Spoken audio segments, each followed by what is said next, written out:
I grew up in a house where my sister's wins came with confetti, and mine came with. Did you turn off the lights? Her name is Alina, straight A, student council Alina. I'm Nate. I fixed things. The day Alina's acceptance to Northview University arrived, our living room turned into a parade. Mom baked cupcakes in school colors, Dad wore his proud parent cap, Aunt Yolanda FaceTimed like a sideline reporter. Alina read the email with a trembling voice. I clapped. I was happy for her. Then Dad slid a key fob across the coffee table. Just a little something to get you to campus.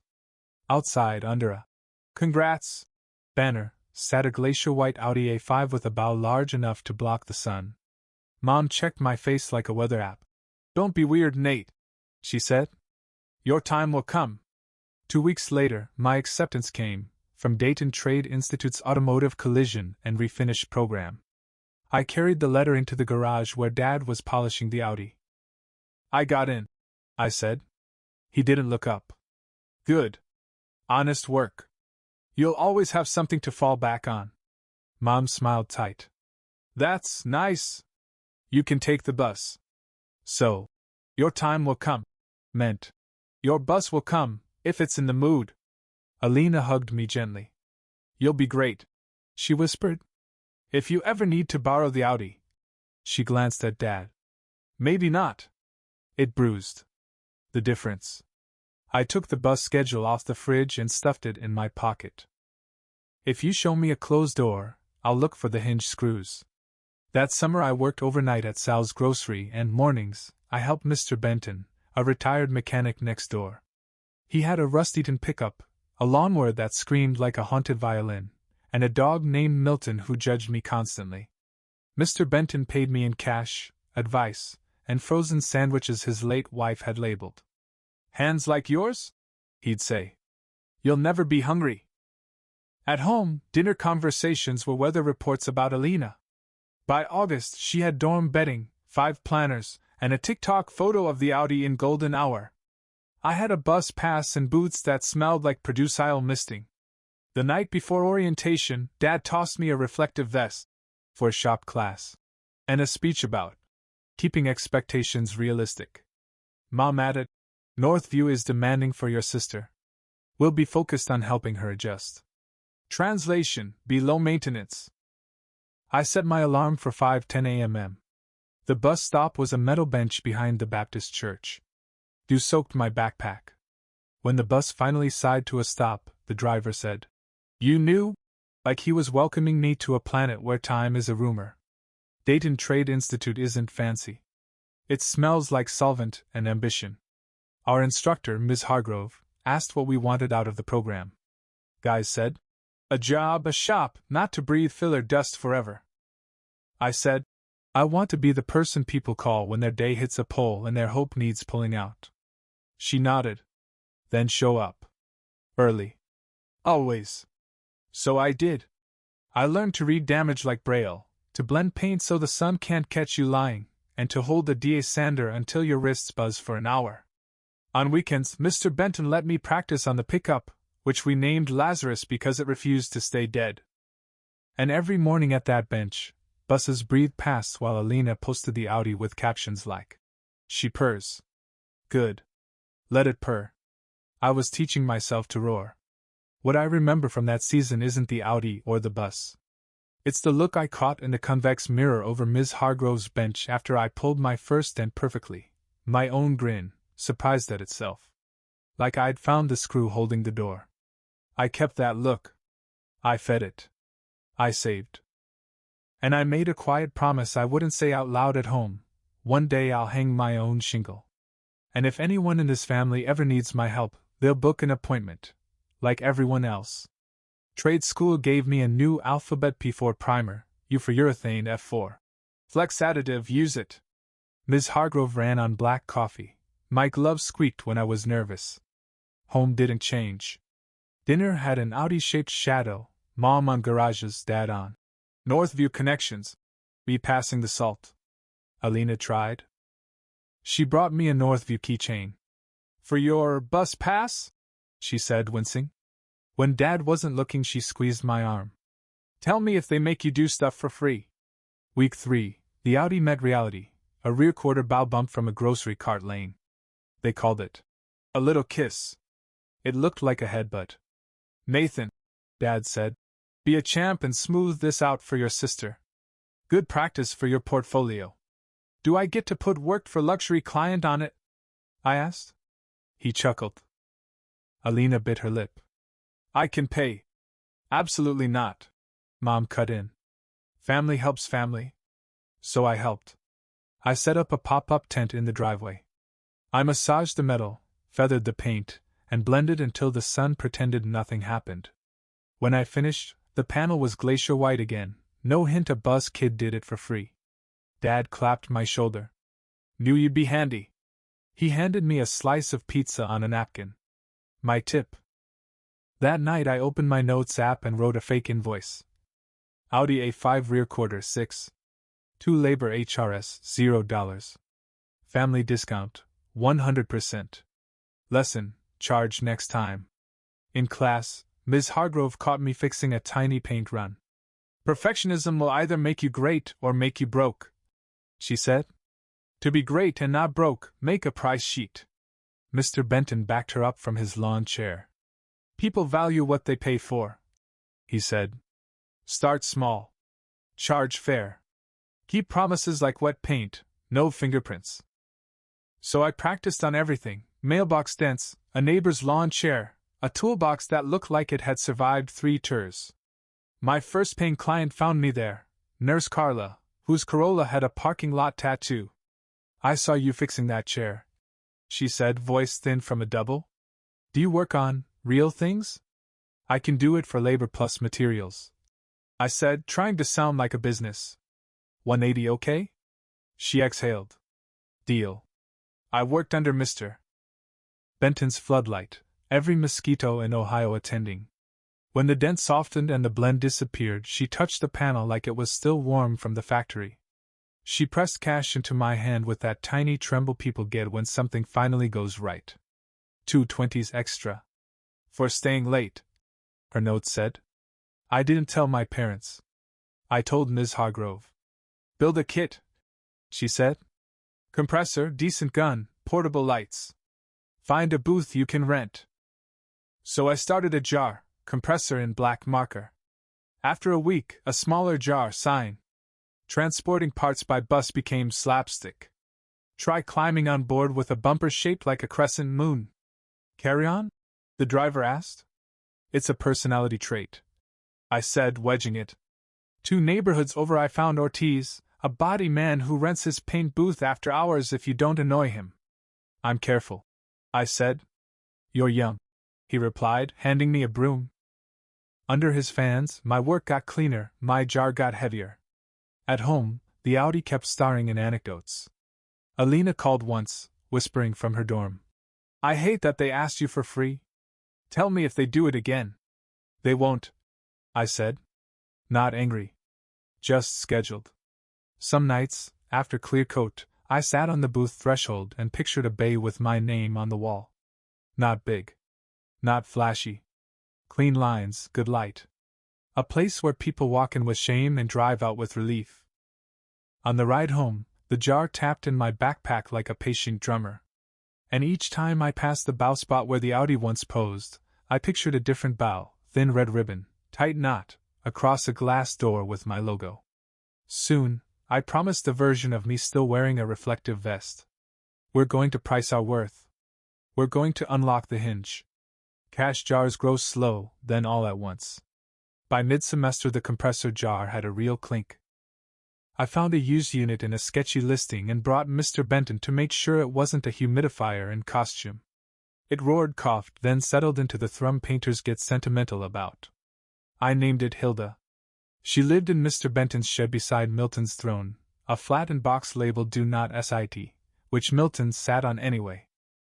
That night I made a price sheet, the sternest Google Doc of my life: labor rate, materials, free consults, paid repairs, and at the bottom, family discount, 10%, schedule required. I printed it and stuck it to the fridge with the cow magnet that had once held my ribbon before Mom filed it as memory. Dad squinted. You charge people this much? I charge what it takes, I said. And I fix it right the first time. Mom smiled from far away. Maybe don't scare early customers? It's scarier when paint peels in 6 months.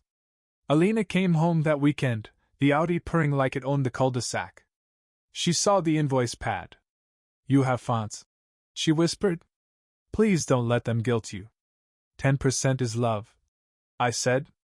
100% is enabling. 2 days later, boundaries got tested. Dad called from the church lot in that breezy but stressed voice. Quick favor. Mom grazed a pillar, tiny scuff. Can you swing by before service ends? 5 minutes. 5 minutes is the biggest lie in repairs. I checked my notebook. 2 bumpers and Ortiz's booth at 9. I can book you Tuesday at 6. I said. Materials plus labor, minus the family 10. Silence, then a not laugh. Nate, come on. Family. Price sheets on the fridge. I said. He exhaled. We put a roof over your head. And I fixed your quarter panel for pizza. I said. I'll do this one at cost if you want it fast. Or free if you can wait till next weekend. I just can't drop everything anymore. A beat. Then, cost it is, he said quiet. You're good. I did the repair Tuesday. Mom hovered with lemonade like hospitality could be currency. When the pearl coat winked, I handed Dad an itemized invoice with the discount circled. He paid without quite meeting my eyes. Work spread in boring, perfect ways. Nurse Carla sent coworkers. Mr. Benton sent church friends, and a rumor that I could match metallic in my sleep. I cannot. Awake is best. Ortiz gave me the booth key earlier and, with it, opinions. You're heavy on clear, he grunted. I backed off. The next job looked like a photograph. Transport by bus stayed comedic. Door skins and trim road city lines. One driver greeted me. Evening, auto body. A toddler asked if I was building a robot. Yes, I said. It eats dents. I ordered cards, matte, simple, a hinge logo because that's how I thought about this life. Find the pivot, move the door. Home kept orbiting Alina. She earned a summer research spot. I scored used stands from a guy named Big Mike, who called everyone boss. We all celebrated. The difference was in the captions. At dinner, Mom said, Alina's professor says she has leadership potential. Then to me, how's the booth situation? Booked, I said. And Hilda's purring. What's a Hilda? My compressor. The sting no longer felt like a slap, more like shoes a half size too small. Annoying, but walkable, especially when you know where you're headed. Nights in Ortiz's booth taught patience and small pride, the joy of a clean tape line, the relief of a mirror finish, the click when a repaired panel snaps in and stays. I kept adding to the jars and to a list titled Shop Dreams. Number 1. Waiting area that doesn't smell like despair. Number 2. Coffee that tastes like choices. Number 7. Glass door with a bow on opening day, not luck, just showing up. By humid summer, I wasn't the bus kid who fixed things for pizza. I said, I can put you on Thursday. And meant it. And every time I said it, the room, any room, felt a little more mine. You don't lease a shop. You lease a promise and scrub it until it looks like one. The space I found sat behind a tire place, between a radiator yard and a bakery that woke at 4. 1 roll-up door, 2 flickering tubes, a floor tattooed with oil moons. The landlord, M.S. Tran, slid a month-to-month across a desk that once dreamed of being a dining table. You noisy? Focus, I said. Focused is fine. She handed me keys that smelled like WD-40 and history. Do not block the baker.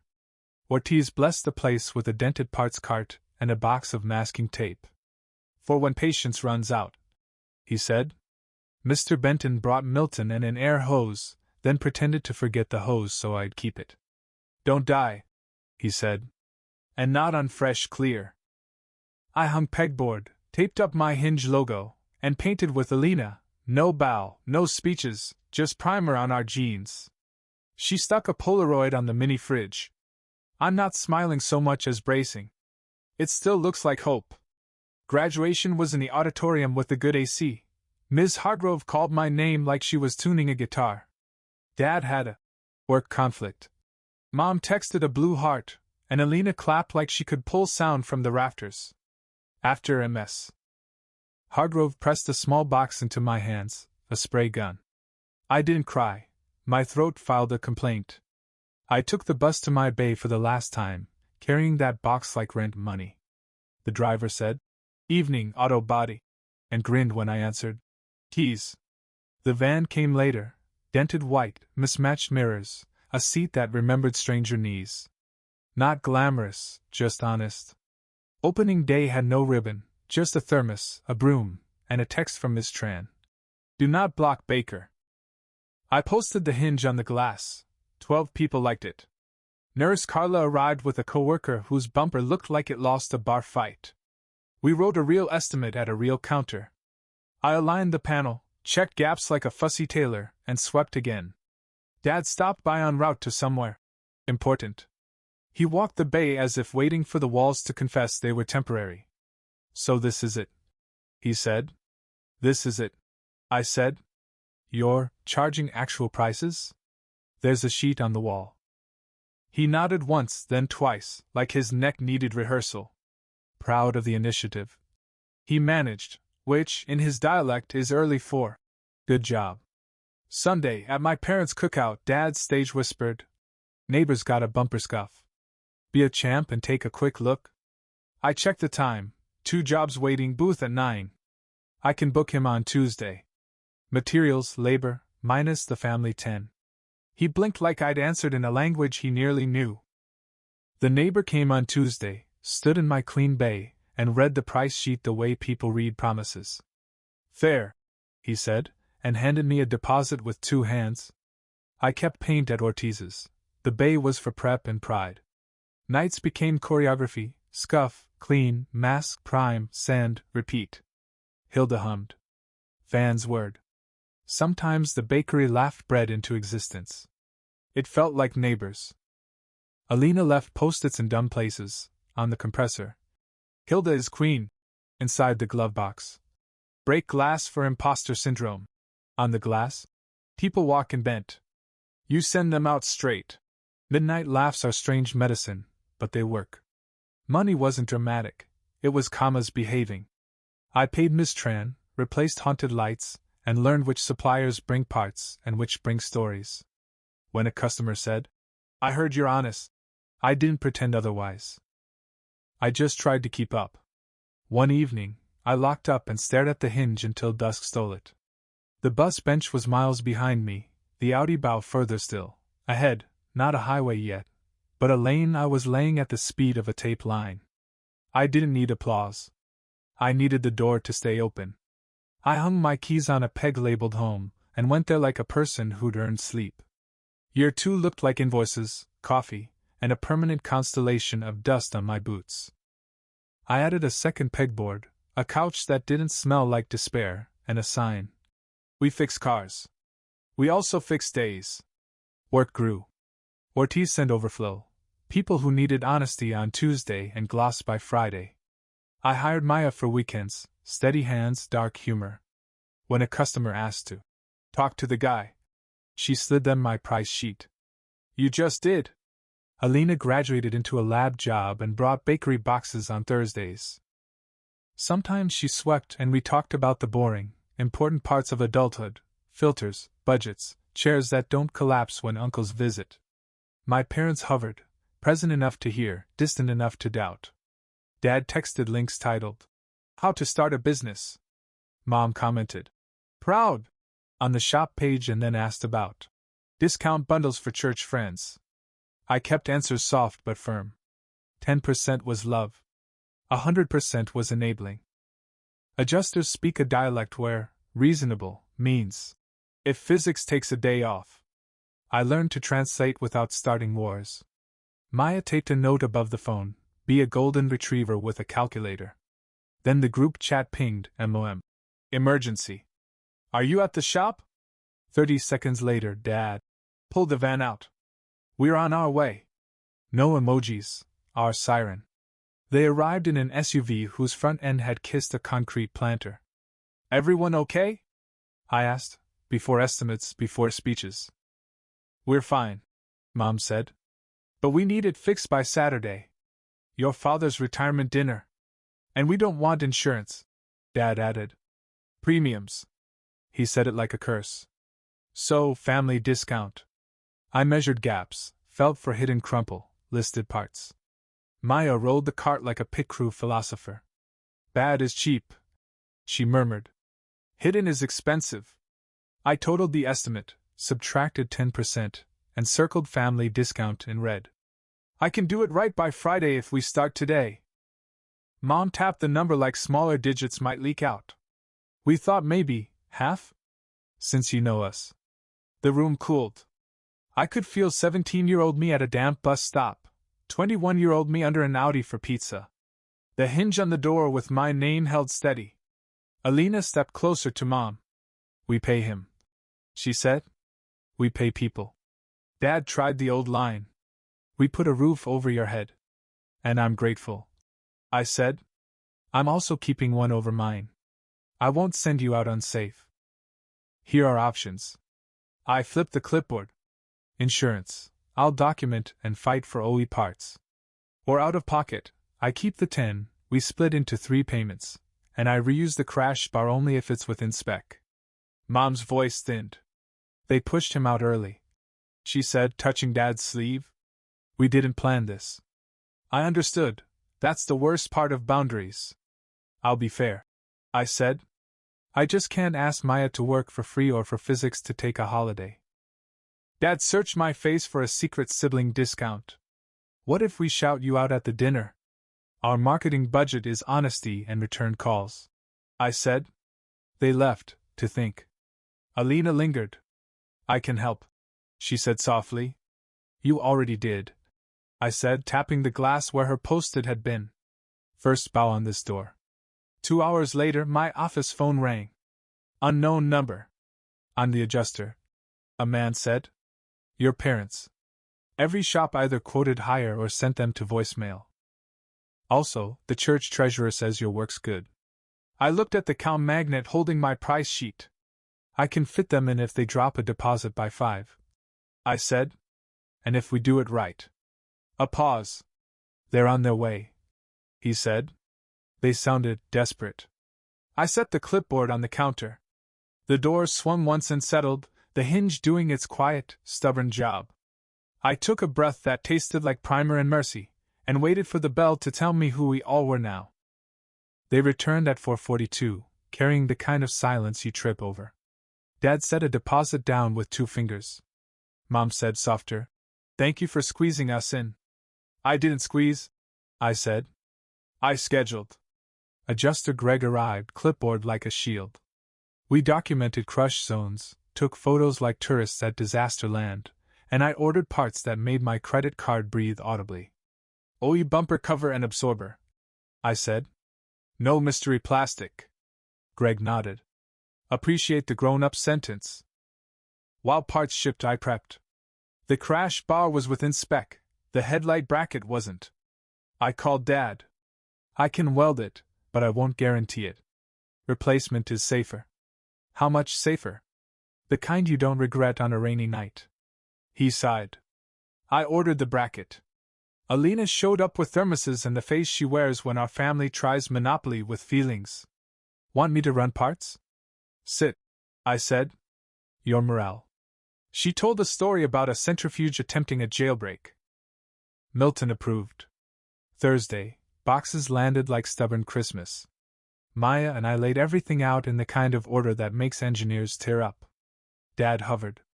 Couldn't you just bend that? Sure, Maya said. And on a hot day it remembers it's tired and your headlight says goodbye on the highway. He pocketed his opinions. We pulled, replaced, torqued. I blended the fender into the door seam until the pearl forgot its origin. 0.5 gram more in the second coat, Maya said. She was right. The sun blinked, fooled. Mom arrived with sandwiches and the expectation that food equals favor. She looked smaller in the shop light. It's a lot, she said. Your father isn't what he was at work. I know, I said. I'm sorry. I'll do it right and keep the 10. Thank you for not making me beg. You shouldn't have to, I said, and taped the next line. By late afternoon, the bay smelled like clear and small victories. Greg admired the gaps like a jeweler and stamped boxes. Clean, he said. I have Yelp, Maya muttered. Dad tested the hood twice, then a third time as if apology hid under the latch. This is better than before, he admitted. Mom ran her thumb along the seam and smiled with her whole face. You're very good at this, Nathan. I show up, I said. And I price my worth. Invoice printed. Family discount circled in red. Warranty card slid across the counter. Dad stared at customer signature, hand hesitating in the small stutter I recognize from every time he almost says he's proud. He signed. The pen left a groove deep enough to plant something. They asked about extras. Just touch a scratch?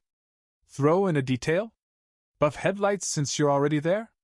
Happy to quote, I said, genuinely cheerful now that the fence held. 3 small numbers, 1 big one for time. Maybe later, Dad said. I handed them the keys like keys, not ceremony. Drive slow the first day. Let the clear cure its ego. Mom hugged me quick. Dad offered a handshake. Not trophy, truce. After they left, the shop got very quiet. How are the feelings? Maya asked. Wet, I said. Curing. Mr. Landry, the church treasurer, called that evening. Printing programs for Saturday. Would your shop donate a small gift card for the raffle? $50 and a headlight restore, I said. He chuckled. I'll add your logo to the sponsors. I didn't ask for that. Exactly, he said. Alina locked up with me. Outside, the bakery exhaled sugar into the night. You okay? I am, I said, surprised to find it true. You cured, she said. Like clear. We stood under the Hinge logo until the neighbor's lights winked out. I flipped the sign to closed and the feeling in my chest to open. Tomorrow would be Saturday. A dinner would happen. And whatever happened in that room, my price sheet would still be on the wall in the morning. Saturday, the church hall smelled like coffee and canned applause. I went because Alina asked. Back row, she said. We can make faces. Slides rolled, Dad in a hard hat, Dad at a picnic, Dad with a fish of negotiable size. He looked smaller without his office door. Mr. Landry opened with acknowledgments. Thanks to our sponsors, Baker's Dozen, Allen Printing, Hinge Auto Body. Heads tilted. A few turned toward me and then toward Dad like a tennis crowd. I raised a hand. No speech. Just a hinge on a screen. Dinner was chicken that tried.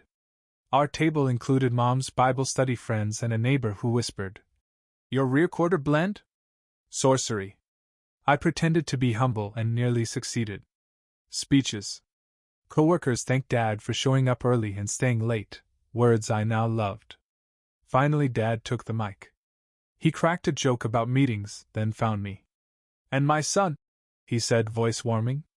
He got our car fixed for the dinner. Family discount, you know?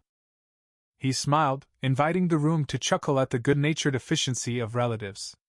The laugh started to rise. It tasted like pizza for payment. Alina squeezed my knee. I felt 17 for 3 heartbeats, then remembered my price sheet. I stood, not dramatically, just enough to adjust my chair. Mr. Landry, blessed extrovert, took the mic. And speaking of Hinge, he said, cheerful as daylight, we drew the raffle. The gift card and headlight restore go to Mrs. Ortega. Applause. Also, he added, that shop did not ask for a mention. They just told me to schedule like everyone else. A few chuckles tilted into nods. The laugh changed flavor. Dad blinked the way people do when a mirror arrives. Yes, well, he's very talented, he said. Always fix things at home. Mr. Landry smiled. He fixed our youth bus after the retreat, he said. Full price. Worth it. The room made the small sound groups make when a story tilts and writes itself. I didn't add anything.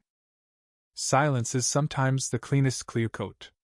After dessert, people drifted in polite ellipses. A woman pressed my hand and said she'd call about a door ding. A man asked for a card for his son. Mom found me near the coat rack and touched my sleeve. "We were proud of you tonight," she said. "I just get nervous about money." "I know," I said. "Me too. That's why I write numbers down." Dad approached, hands empty. "I shouldn't have said family discount like that," he said, quiet. "It made it sound like you bailed us out instead of did your job." "You were desperate," I said. "You asked?" I answered. "We're square." He looked at the carpet's pattern, squares arguing with circles. "Why hinge?" "Because hinges are unsung," I said. "They hold the door while everyone argues about paint." He huffed, almost a laugh. "Fair." We helped fold chairs. On our way out, Mr. Landry handed me 2 programs. The back page had a little square with my logo. It didn't feel like exposure. It felt like alignment. Outside, Saturday night had that stillness that makes choices sound louder. Alina slid into my van and buckled like she owned the seat. "Milkshakes and not talking?" "Deeply," I said. We drove past the bus stop. It looked like furniture from an old apartment. Back at the shop, I flipped the sign to open, not for work, just so the hinge on the glass caught the streetlight and threw it across the floor. Tomorrow, people will come in bent. I'd send them out straight. And if family showed up again, we had a script and a pen. 3 months later, Mom booked online like everyone else. Driver window slow. She arrived with a tin of bakery cookies and a receipt for her deposit. Dad came too, carrying only his wallet. I diagnosed, quoted, printed. No flinch, no sigh. While Maya swapped the regulator, Dad studied the office wall, a photo of the bus stop bench I shot the day I got the keys. "You kept that?" "I like remembering both doors." He nodded. "We're trying," he said, as if testing a hinge he'd never noticed. At the counter, Mom hugged me and said, "See you at your hours." After close, I filed their paid invoice, set out tomorrow's estimates, and flipped the sign to closed. The glass clicked into place, the hinge doing its small, faithful work. Family discount, I've learned, isn't a number. It's respect, and it pays on time.